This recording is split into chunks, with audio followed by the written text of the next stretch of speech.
Okay guys, we're going to work on putting together monotubs today. This is after you have already pre-colonized your grain spawn.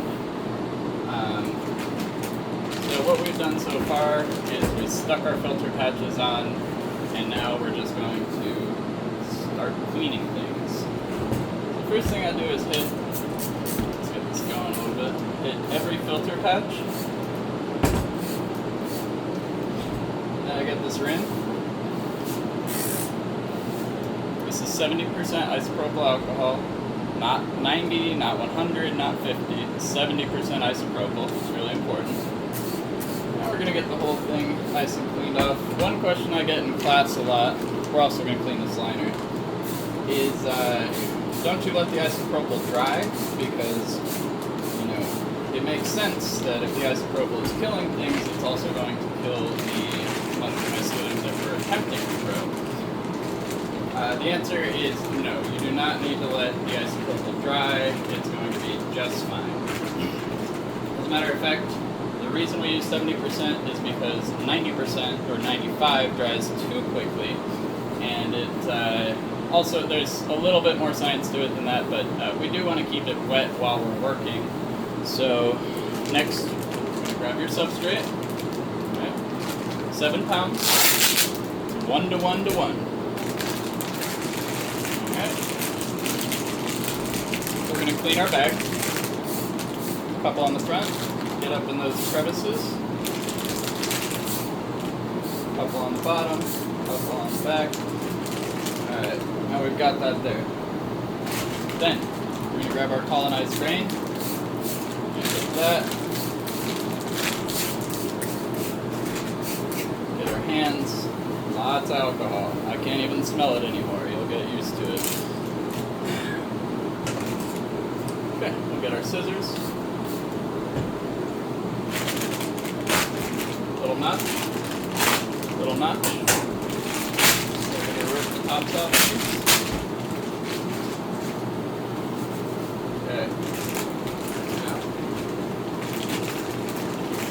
we're going to get our substrate in first. And the reason I do substrate first is to absorb a little bit of the alcohol. And so we're not putting the mushroom mycelium directly on top of the alcohol, and this is what I was talking about earlier, is that it's going to be just fine. Alright, now we kind of flatten our substrate, and we put the grain right on top. Talk about smells here a little bit. The substrate smells extremely nice. It's high nutrition with added manure and a bunch of other supplements. But also the cake, the block of mycelium has a fantastic fresh mushroom smell. And it's something that never gets old for me. So basically we're just going to break our block up like this. Right? We're just going to crunch it up into individual grains. In this particular case we're using popcorn. There's a million different grains out there, but if you purchase my products, chances are it's either popcorn or milk. Okay, so that up.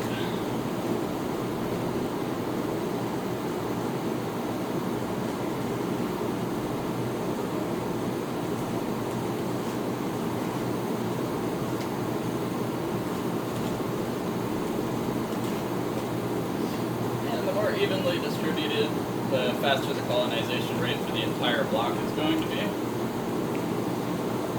So, also we want to talk about even distribution. The more even the surface, the better. Some people make a little makeshift rolling pin to get this nice and even. We're not going to go that crazy, but you know, the more even the flush, basically. You won't have hot spots. You want to get as close to a full canopy as you can. And we'll just kind of give our sides a little wipe down. Nothing to be too concerned about. At this point, we can take our gloves off, grab our lid, and the lid we are also going to hit. Try to get in all those crevices, and we're just going to put that right on top. I am obviously doing this in front of a HEPA filter FFU unit, an FFU. You do not necessarily need to do that if you do this at home. I would just try to keep the windows closed for 24 hours ahead of time, let all the dust settle, be as sterile as possible. Make sure you've got gloves, make sure you've got alcohol. But this is very doable at home. And in class, I do open air inoculation, so we don't use this in class. And those people have success, and you should too, if you're just cautious about how you do things. But that's it. And then shortly after you do this portion, you're going to see the surface turn completely white. At that point, you are on your way to pins. So thank you for watching Decker's Myco, and have a great day.